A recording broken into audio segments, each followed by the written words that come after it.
there's a lot going on in the state.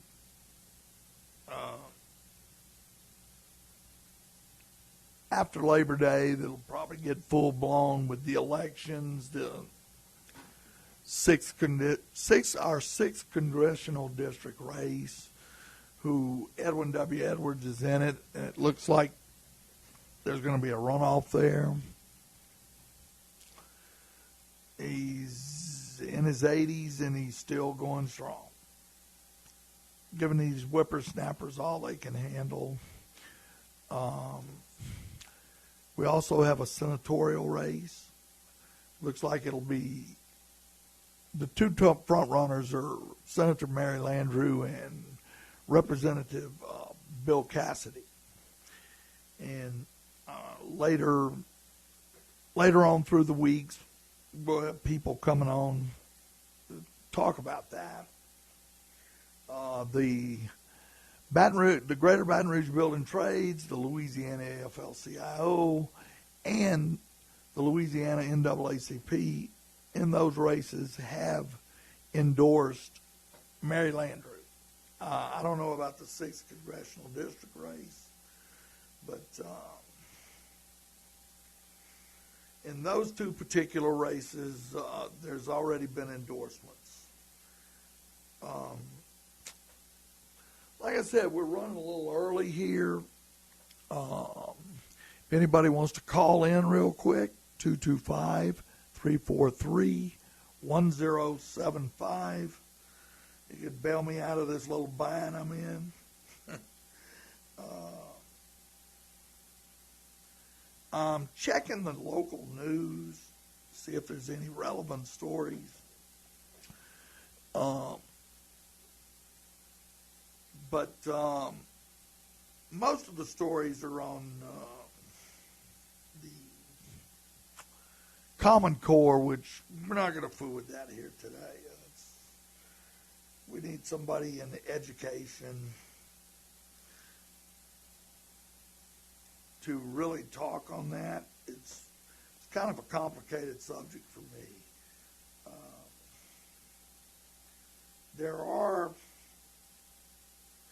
There was one letter that I saw at totheadvocate.com this morning in the paper, and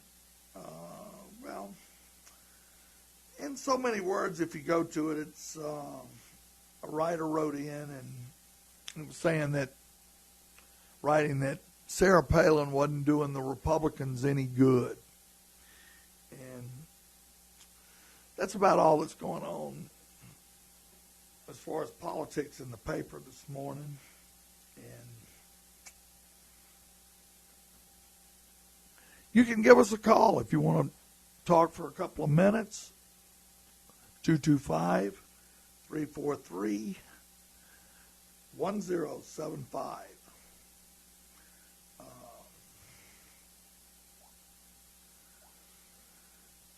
So,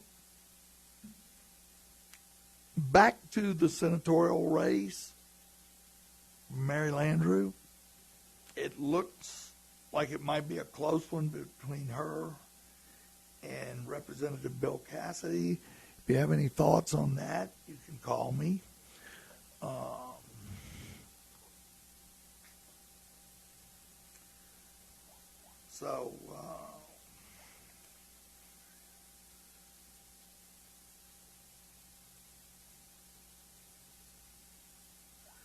Anyway, we're going to go to a little music right now, and we'll be right back. We'll be right back with some live guests. Everybody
Okay, we're back. This is Baton Rouge Labor Radio. We're on WTQT 106.1 FM. We're also on WTQT.org, along with Shreveport, channel K31.2, and Alexandria, channel K38.2. This morning, I've invited a guest. He's a retired member of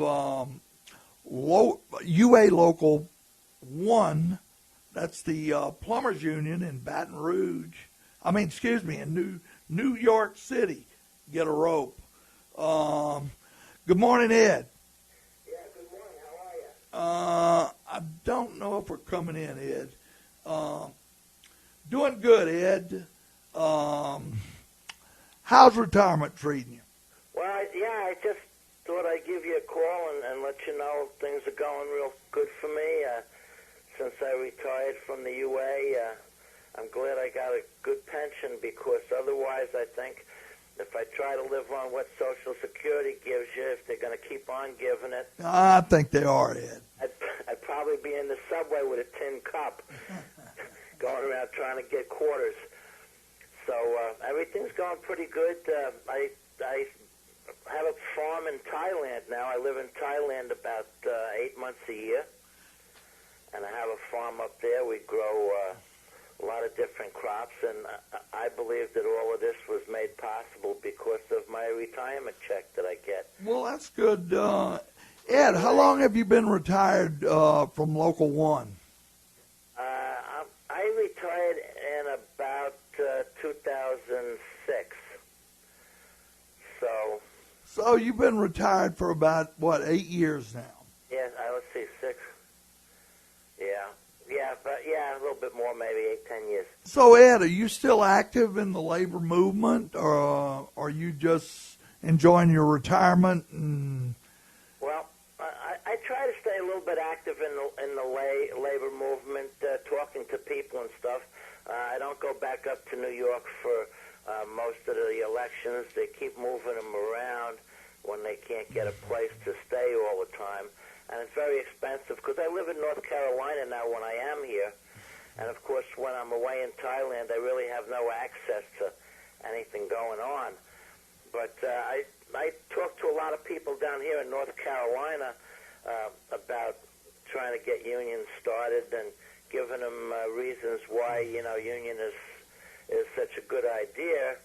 And but mostly the people here in North Carolina, they're all afraid it seems like everybody wants a union, but nobody wants to do anything about it because they're afraid they'll lose their job, or they'll get, have some problems at work or something. So it's difficult to convince anybody down here. And then when they say, well, you're always going someplace, and you're going here and you're going there, where do you get all that money from? I tell them, well, I get that from my retirement and my pension from the union.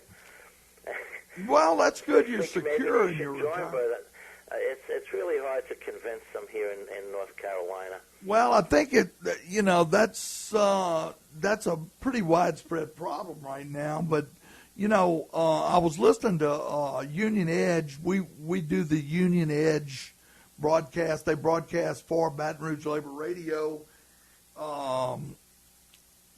The first hour, the 7 o'clock hour, and Charles Showalter was going on saying that union membership has actually risen in the state of Michigan. So I thought that was very interesting, because I think they last year or so had a right to work pushed on them, Uh-huh. And their numbers are going up. So yeah. I guess that's hope for us all, huh, Ed? Yeah. I know Indiana went right to work. That's a kind of a funny state. They went right to work, I don't know when it was, back in the 70s, I guess. And then they got a new mayor and a governor and all of that stuff, political changes, and they voted the right to work out. And now it seems like, I guess it was last year or the year before, they voted it back in again. And I didn't really know you could do that. So maybe if we keep up some pressure on these different states, that are right to work, we can get that right to work voted out and get them back to where they should belong. Well, that would be a good thing.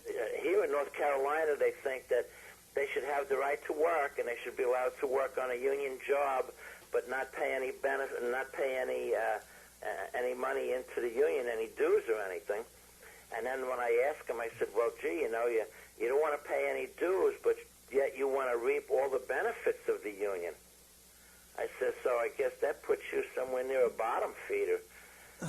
They're always talking about, all these other things. People want benefits for this and that, and they don't want to do nothing. And then they want to work on a union job, but they don't want to pay any dues into the union for all of the good things that unions do for people, like have training programs and things like that. A lot of people have no skill, and they need a lot of training programs because it helps to keep the jobs in this country. But yet nobody wants to pay a few dollars a week in dues so that they can have training programs and attorneys that look out for our interests up there in the Senate and Congress in Washington, D.C., and things like that. And so it's just very hard to convince people, especially here since I'm in the South now in North Carolina. It's like a little bit south, not down as far as where you are. But I guess a Yankee compared to where you guys are, North Carolina. But it's just hard to convince anybody of things. And one of the things I try to tell people that aren't in a union, I said, well, who says that unions are bad? Well, so-and-so on the radio said this, and they have all of these basically Republican programs where I am. They don't have one program that I'm aware of that's in favor of unions or anything. And these guys are all telling them how terrible unions are, and they kind of listen to that, I guess, because it's on the radio. But they don't think to themselves, why did they say unions are so terrible when these guys belong to a union themselves? And I've never heard anybody but myself say this. Maybe I'm a little bit crazy, but if somebody has an attorney to represent them and they have a contract where they work, they have a union, because that's what a union is. We have people to represent us, and we have to pay some dues to pay those people. But yet if you have a contract with the corporation, you had to pay your attorney to get that contract. And so why would these guys that hate unions have an attorney and have a contract and everything written down as to what their rights are, but yet they don't want other working people to organize to get proper representation for their particular job and what they do? And so if you think about it in that context, that all of these, not all, but a lot of these people that tell everybody that unions are no good and they raise the price of this, they all are a union, but they're just a union of one, and they have a contract and they have rights under their contract. And that's what unions are. You get rights at work. When you go to work, there's certain things that they can't make you do, like unsafe things.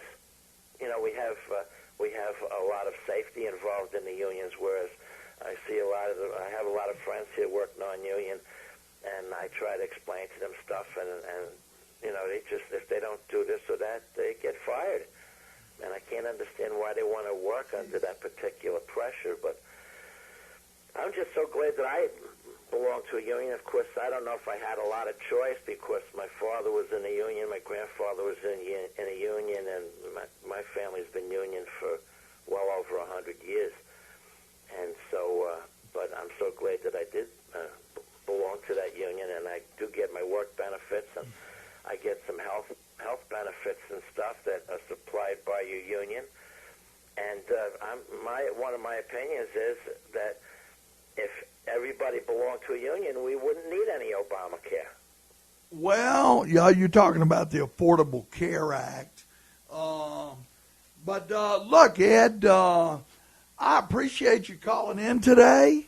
Yeah. And we hope you call back. And, hey, you know what? You do have a pro-union radio station in your area. It's on your computer. It's WTQT.org.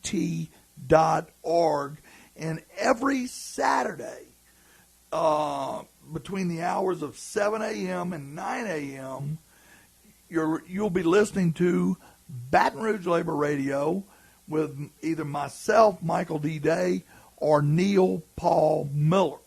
And we have an array of guests from, I guess starting at the top, you'd have the president of the Louisiana AFL-CIO, Louis Wren, Ernest Stevens, his executive assistant, or, anywhere from just anywhere along the line. We've had a lot of support with this radio show. So, hey, Ed, I appreciate you calling in. I hope you keep listening, and give us a call again. Yeah, I'll try to get some people signed up with a union down here in the Carolinas. So there you go, Ed. Enjoy your retirement, Ed. Thanks for having your show. Thank you, Ed. Okay, bye. And that was Ed from North Carolina. Ed's an old friend of mine that I've traveled with when he was working, and he is a plumber welder out of United Association Plumbers and Steamfitters, Local 1 in New York City. So this is Baton Rouge Labor Radio. I'm Michael D. Day, and we're broadcast on WTQT 106.1 FM and WTQT.org. We're going to have a call. We're going to be speaking with Tom Aswell with his blog. He's from his blog, LouisianaVoice.com. And if anyone has ever been to that blog, it's a comprehensive blog about what's going on politically at the state capitol. And it's the top of the it's the top of the heap as far as I'm concerned. It is the best blog. It is the best blog that there's no better blog if you want to know what's going on at that state capitol than Tom Aswell's LouisianaVoice.com. Tom is also an author, and he's currently writing a book about the history of labor. I don't know the working title. Tom will share that with us. But once again, I can't go on enough about LouisianaVoice.com. There's other blogs that you get occasional information, and they're real good.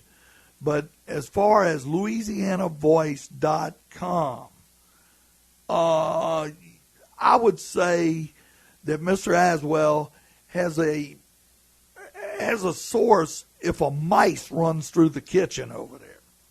And he's definitely got Governor Jindal pinned down. And information and the truth does that. And that's what you're getting. Inside sources on LouisianaVoice.com. And speaking of LouisianaVoice.com, I'd like to introduce Mr. Tom Aswell. He's a retired journalist with, I think, more than one newspaper, but The Advocate being one, maybe the State Times. And he's also an author, several books that are in my house. And I'll let Mr. Aswell go on. Good morning, Mr. Tom Aswell. Good morning, Mike. How are you? Good. Man, I'm so glad to have you on this morning. Your blog is it's the bomb. I don't know what else to say about it, but could you introduce yourself and tell us a little bit about your books and what you're working on now?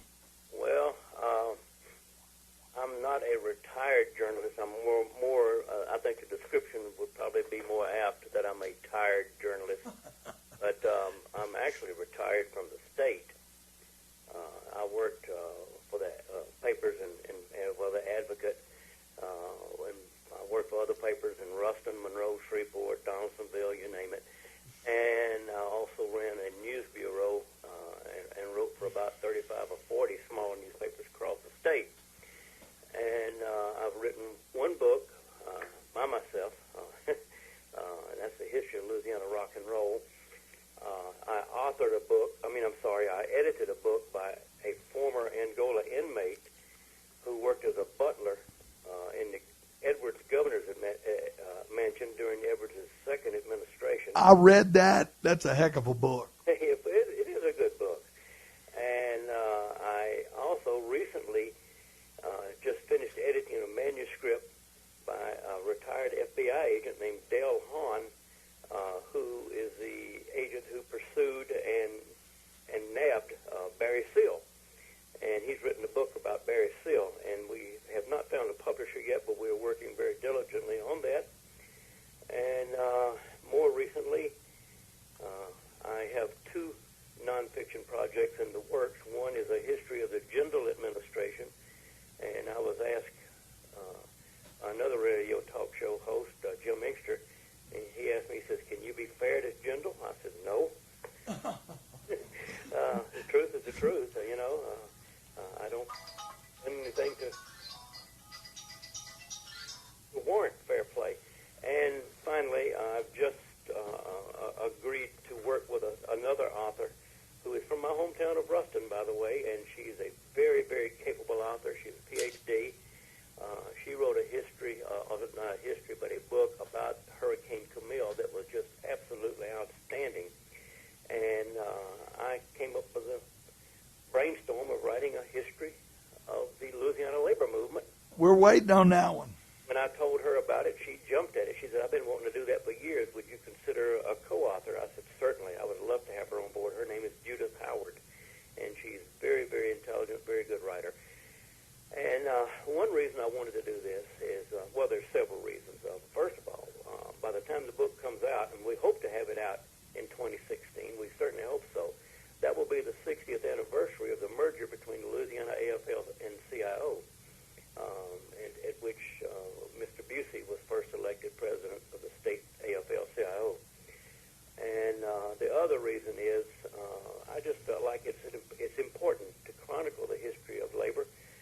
When I worked at the Advocate, when I first came to work for them, it was as labor reporter. And I covered the labor movement back in the 70s when labor was very strong, and especially in New Orleans, Baton Rouge, and Lake Charles. And I was working for the Advocate when the Right to Work bill was passed. And I was not covering the legislature then, but I was working as a labor reporter. And if memory serves me right, the bill was finally passed on a Tuesday, the last day of the session, if I recall. And my day off was Wednesday. And Wednesday morning, I get an urgent call from my editor saying, get in here right away. I said, what's going on? They said, Jim Leslie's been killed. And the immediate response, everybody thought that it had something to do with labor. Of course, that proved untrue very quickly. It turned out to be involved a politician in Shreveport. And but the reason everybody thought it was labor is because we had that incident over in Lake Charles during the Right to Work debate, and was very unfortunate. And I think it may have had something to do with the passage because it was just one of those emotional flare-ups over there that wound up with a man being killed, and it fired up the emotions of everyone. And but in the interim, we found that labor simply does not have the strength that it had in the 70s, and much of that is attributed, of course, to Right to Work and the work by the right-wing Republicans to neuter the labor's strength.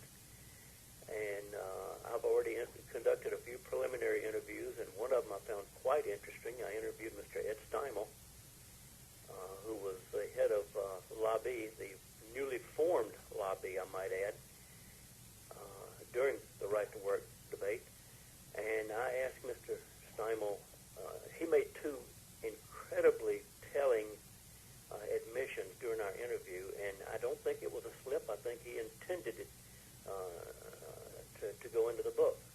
He's very much alert and very sharp, and I think he knew what he was saying. But he said, number one, right-to-work law has not accomplished what it was set out to accomplish. He said it was simply set out as a means to let people work without having to join a union. He said, but what it has served to do is it depressed wages. And he said that was not our intent whatsoever. And he said he approached business and industry leaders across the state and told them, he said, I don't expect you to keep wages up to the level of New Jersey and Chicago. He said, but you simply have to keep wages up to the level of Houston. And he said no one listened to him. And he was very regretful for that. And at one point in the interview, I asked him point blank, I said, would you say that lobby was created for the sole purpose of passage of right to work? And he says, yes, of course it was. And those were the two admissions that I got from Mr. Steinwell that I thought were very revealing. I could listen to this all day long. Mr. Steinwell did go, it was, published in the Advocate. Right, he wrote a letter to that same effect. And right. that's why I brought that subject up. That he had went to all the plant managers in the area. Right, correct. And I think he does, he's not saying anything now that Victor Busey didn't say in 1976. Exactly, and I would be real quick to point out that he and Mr. Busey, while adversaries, were friendly. I think they went to the same church. Yeah, so I think that's important to know. It's not like they were at each other's throat. The rhetoric sometimes got a little loud, but Mr. Busey was a very calming force. He was the right man at the right time. Well, Mr. Steinwell and I have had a couple of conversations, and I found him to be a very nice man. Mm-hmm. Yeah. So, Tom Aswell with your LouisianaVoice.com, which I can't say enough good about. And well, there's some people that can't say enough bad about it. Well, hey, then they need to straighten up their wicked ways, is all I can say, because the truth is the truth. And, tell us a little bit, before you go into the meat of what you've been publishing the last few days, which is a lot. Tell us how you come about wanting to do this. The Louisiana Voice, it runs on donations, I know that, right?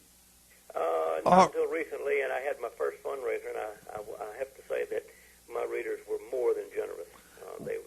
They responded very favorably to my fundraiser, and I'll be forever grateful for that.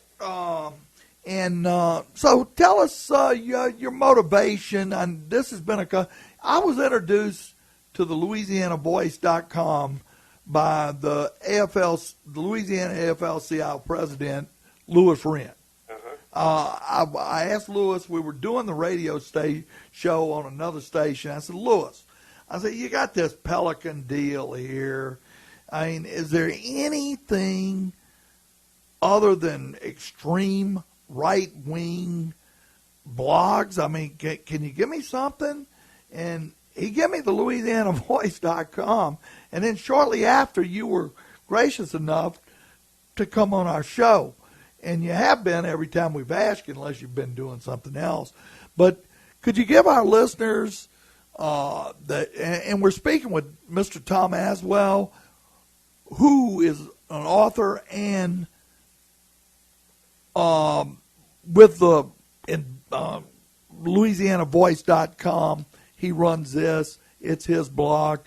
Tell us your motivation and why you started LouisianaVoice.com. Well, I was an employee of the Office of Risk Management, and that was the first agency that Mr. Jindal privatized. And I had enough time in that I could retire, and I wound up doing so. But I had fellow employees that I worked with that did not have the time in to apply to retire. They weren't old enough to retire, or didn't have enough years in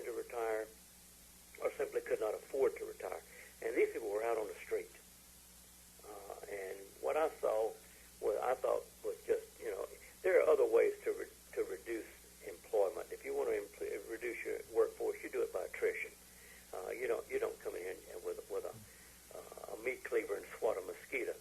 And to me, that's the equivalent of what Mr. Jindal did. He just wholesale cut employees right and left with no consideration of their future, of their needs, their kids' needs, their college tuition, their mortgages, their car payments, what have you. Right after he announced that he was privatizing our agency, I happened to be eating in a restaurant in Baton Rouge late in the afternoon. And these state troopers swept in and said, "You're going to have to leave. The governor has a meeting here." And I said, "I'm not going anywhere till I finish my meal." And I sat there and took my time. And I was not, I had paid for that meal, and it was my right to eat it, and I stayed there. And I finally got finished, and true to form, General came in late. He came in just as I was walking out. And he walked up, as he passed me, he stuck his hand out to shake hands with me. He said, "Hi, I'm Governor Jindal." I said, "I know who you are," and just kept walking. And I refused to shake hands with a man. And but I started the blog because I saw what he was doing to this state, and what he was doing in my eyes was not good. Okay. How long's your blog been going, Tom? Well, let's see. I retired in 2011, so I started it just before I retired. I actually started it while I was a state employee, which is not supposed to do that, but I did it. And so when I got laid off, I just went into my retirement. So I've been doing it a little over 3 years. And it would appear, if anyone goes to, which I suggest, to LouisianaVoice.com, it looks like a full-time job. It pretty much is. I'll tell you this, Mike, I'm working harder now than I did when I was employed. There's a lot of information there. I spent a lot of time on the road. I spent a lot of time going over public records. In fact, I'm sitting here at my desk at my kitchen table right now and looking at 400 pages of public records I still have to go through. So, give us a couple of your latest and greatest blogs. Could you go over that for us? Well, what's going on at the Capitol? I think my latest and my greatest are my most recent, as a matter of fact. And not because they are the most recent, because I think they are the most revealing of what this administration is all about. And that, of course, is the issue, the controversy surrounding the retirement of State Superintendent of Police Mike Edmondson. Could you go into that? Because we've been reading in the paper that the end of the session, somehow or another, Mr. Edmondson got something like a $30,000 $30,000 a year bump in his retirement. How does that happen, Tom? Well, there was a very innocuous, innocent-appearing bill by Senator Jean-Paul Morel of New Orleans that dealt only with disciplinary actions involving police officers who were under investigation. And this was all police, municipal, parish, and state. And it was very, very ordinary. There was nothing spectacular about the bill, whatever, so routine. And this amendment was tacked onto that. And by the way, I will say this, that we have now found out who inserted the amendment. But unfortunately, at this point, I'm not at liberty to divulge that because I haven't spoken to the person yet. But it now appears that a staff member did it, an employee, rather than the 6 conference committee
Do you?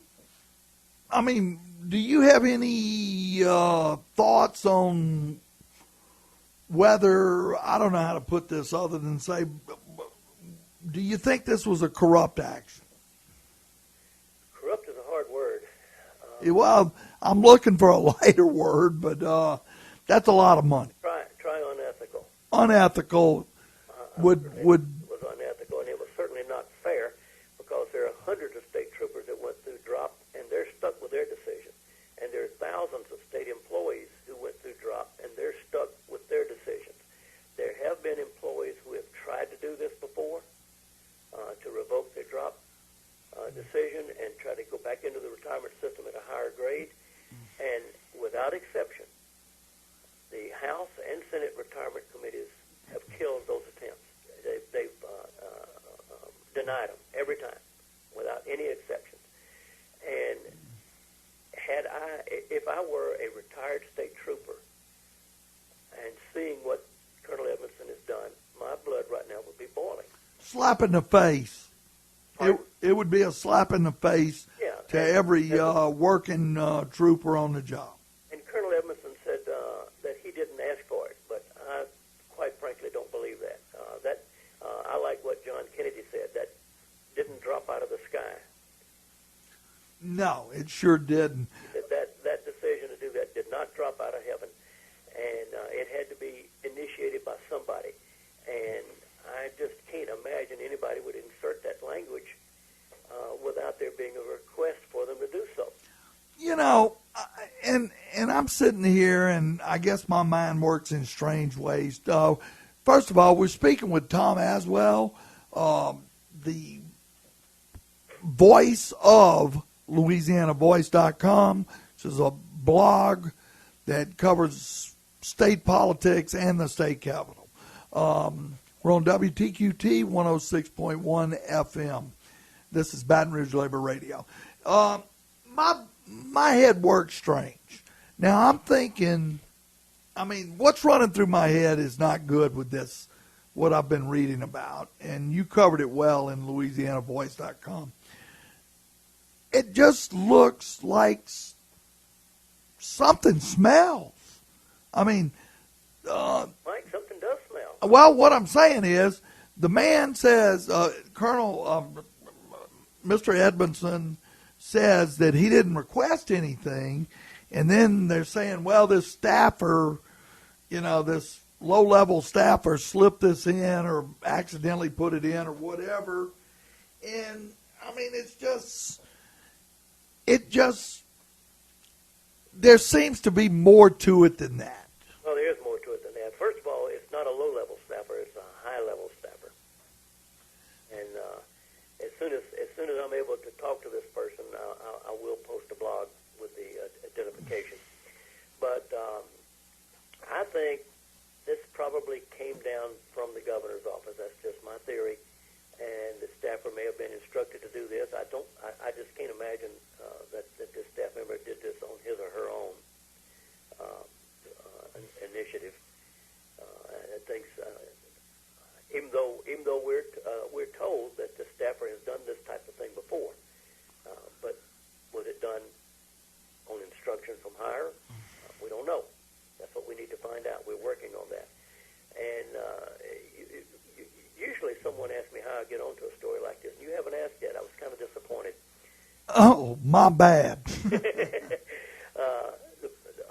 The only thing I can tell you about this is last Friday, I get an envelope in the mail, no return address, and it was in with some other envelopes I got from some donors who were sending me money, and I thought that okay, I got a check here, from my blog, and I opened it up, and it was a one-page, 2-paragraph typewritten letter with no name on it, no return address, and it laid out the details of this. I mean, in every detail, and it was just dead on. Of course, I had to go behind this letter and behind this person and verify the information, because anybody can say anything. And I looked up the bill, and the bill said exactly what I was told it said. And so I went with a story, and of course, when I went with that story, we all know what happened. I mean, it just I think I've posted 5 stories on it now. 4 or 5, I forget. And now, I posted my story Friday night. The Advocate had its story on Monday, and the Times-Picayune has its story on Tuesday. It blew up. Yeah, so it's the story has grown legs. It's got a lot of traction now, and it's getting a lot of controversy. And if this thing stands, I fully expect some retired state troopers to file a lawsuit, because this is not equal treatment, and it's preferential treatment, and it goes contrary to the law on this drop provisions. And I can't imagine some retired state trooper sitting out there that is stuck with his drop decision, not just itching to file a suit over this, and it's going to happen. Well, the two that are involved, Mr. I guess Colonel or Superintendent Edmondson, and the other trooper, all they'd have to do is turn the money down, right? That's correct. If I think the heat may be such that Edmondson may turn it down. Wow, that kind of money, because they're talking like $300,000, right? No. No? $300,000 between the two men for just 5 years. Oh, okay. The Legislative Fiscal Office can only project the cost over a period of 5 years. They can't go beyond that. So that's a $300,000 5-year cost for two men. And if you plot that out, that's $30,000 each. That's not for the life of it, because I mean, Edmondson is a fairly young man, and the odds are he's going to live considerably longer than 5 years. And so we don't even know what the real cost will be, because it'll be over his lifetime. So it's going to be well in excess of $300,000. So if he survives, and right, actuarial tables certainly say that he will. So Tom, what else is on your radar with Louisiana Voice? Oh my goodness, Mike. That was a good question. There's always something popping up. My wife told me one time that I won't have anything to write about when Jindal leaves, but this is Louisiana. Oh, man. There'll always be something to write about, and especially if Mr. Bitter gets elected. Wow. Let's hope for the best somewhere along that. It just seems like Vitter is a cat with 9 lives. It does seem so, doesn't it? Sure does. Tom, my other question would be, do you do all of this by yourself with LouisianaVoice.com? I've had 2 or 3 guest columnists to write one column, and I had a gentleman named Robert Burns who's written a couple of stories for me. But other than that, yes, I do them all myself. Because anyone that wants to know what I'm talking about, you need to go to LouisianaVoice.com, and it's just that's a lot of work that I'm looking at that blog. And I know I've read your guest columnist, and I just can't imagine that that's just a 40-hour-a-week job. No, it's not. I work out of my home, and I will say this: in the 3+ years that I've been writing, I've surpassed 1 million words. Wow. There's a lot there. There's a lot of information there. 10 medium-sized novels. I put up a lot of words. I'm very verbose. So we're speaking with Mr. Tom Aswell, LouisianaVoice.com, along with books that he's authoring and co-authoring and editing. But I wanted to ask you, we've got about 15 minutes to go, 10 minutes or so. What is your impression of the legislative session that we just had? As far as working people and middle class in Louisiana? Well, let me. Where do I start? They refused to expand Medicaid. They refused to raise the minimum wage. What else did they refuse to do that has impacted? HB 1048. I I don't think that helped anyone. What is The 1040? plumbers bill, when they attacked us, they really, it was a disguised effort to get rid of the plumbing license and the plumbing board and the inspectors and all of that, and go to the International Plumbing Code. Well, you tell me your impressions of. Like you said, they refused to raise the minimum wage, along with the refused to raise increase Medicaid. Medicaid expansion, Right. which what's your read on that with Governor Jindal as far as what's this America First insurance? Do you have a read on that, Tom? Oh, absolutely. If you look at what this legislature did, it pretty much on the bigger issues that affect working men and women, they tracked the national agenda of ALEC, the American Legislative Exchange Council. It's right out of their playbook, no question about it. And ALEC, of course, is funded by the Koch brothers, which is a nasty word to people that want to try to get out there and make an honest day's living.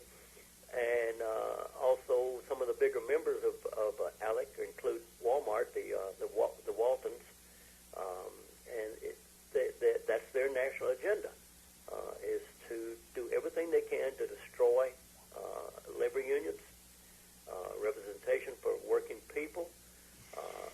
Everything they want to do is tilted toward corporate America. They want to give more and more to their corporate benefactors, and you just look at the tax structure for one thing, the federal tax structure. If you want to go to the federal level, there's so many tax loopholes open to the higher well, let's just say it, the 1%, than they are for you and me. We don't have the advantage of these tax breaks. We have to we fill out a short form. We pay, the flat rate. Not a flat rate, of course, but we pay our taxes. We don't get these fancy deductions. We don't get these depreciations. We don't get this and that. Plus, we don't get, if I want to open a business, I don't get a tax break for 10 years. I don't get enterprise zone consideration. I'm on my own. I'm stuck out there. And if I get in trouble, if my business gets in trouble, I don't have anybody to come along and bail me out like they did Wall Street. So Well, this is what, and it filters down. I realize that a lot of what I talked about is federal policy, but it filters right down to the state level. Make no mistake about it. And we've got some people on this legislature that just do not have spines to stand up to this governor. And for example, Jindal said about the Common Core, he didn't want the nanny state. What does that mean? I mean, he's micromanaging everything else we do. If that's not a nanny state, I don't know what is. So, well, what is your read on that Common Core? I need to get down from my stump. I'm getting a little excited. No, what is your read on? I mean, this Common Core has got me confused. You've got some teachers that are for it, some teachers that are against it, businesses for it, the chamber's for it. You don't know where this is going to land. The Jindal was for it. Now he's against it. Yeah, he pulled a carry on that when he was for it before he was against it. So, I mean, I don't know what's going on with this. I mean, it's so confusing. Well, I'm going to defer to a guy named Jason France, the crazy crawfish blogger. He's much more attuned to the ins and outs of Common Core than I, and I have deliberately stayed away from that because he does such a good job of covering it that I just don't interfere with him. Right. Well, That's going on. I've noticed, I don't know if you're familiar with Louis C.K., the comedian, and he's got 3 school-age girls, and he said that his kids used to love science and math, then they injected this Common Core, and now they hate it, and he said, a typical math problem is like 2 + 2 equals Japan or something like that. I really don't know. I'm not versed enough. I but don't know either. I will check what is it, the crawfish? Crazy Crawfish. Crazy Crawfish. I thought that was a conservative blogger. No, he's not. In fact, he has already announced, Jason France is the editor of it, and he's already announced that he's going to run for Bessie against Chaz Romer. Because he's posted on that Pelican deal. The Pelican deal there. But He's posted on that? I'm not aware of that. It may be the conservative crawfish. Maybe I'm wrong, but most of that stuff on that blog is just pretty right wing, really. Yeah, if they picked him up, it's probably over the Common Core issue, and they just linked to his blog, but he doesn't write for them per se. That's not correct. There's one other thing I think. You asked me what I was working on a while ago. That interests me. I didn't even think about this because it's early in the morning and I'm old. We all are. There's an outfit named Hunt Giat out of Ruston, which is my hometown, coincidentally.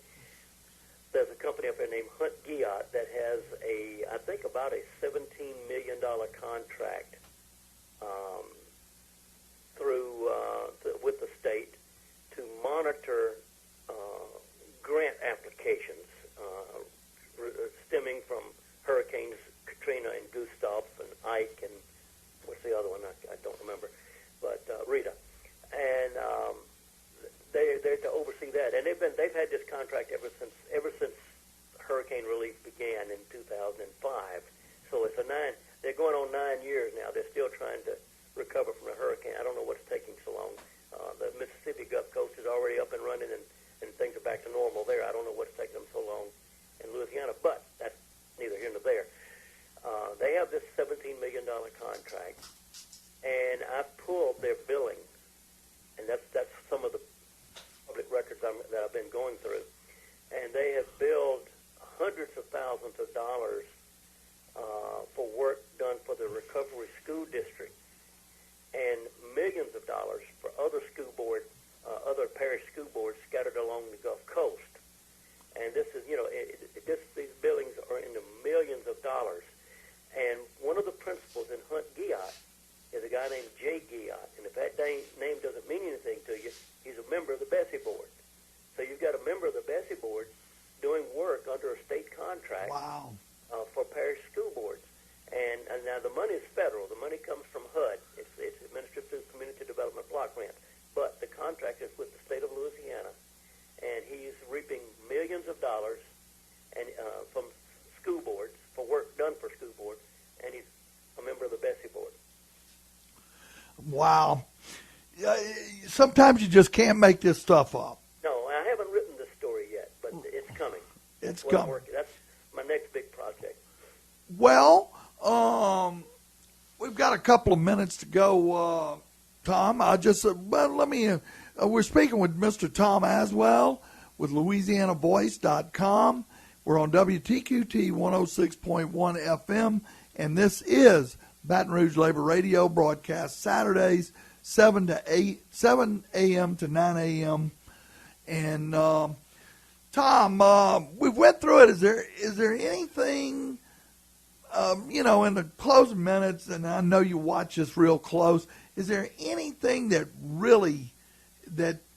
between the legislative session and Governor Jindal that just really sticks out in the last few months? I know there's a lot that sticks out, but anything you'd like to tell our listeners that just really stuck out from the legislative session or Governor Jindal? There is, as a matter of fact, since you brought it up.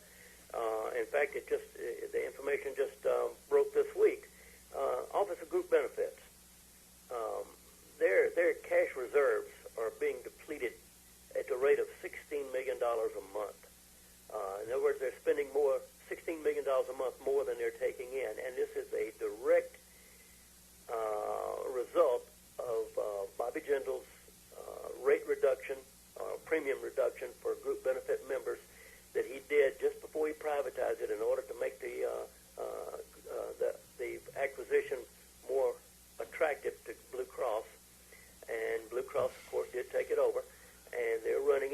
this is not a knock on Blue Cross. If I were the CEO of Blue Cross, I'd have probably jumped at the opportunity myself.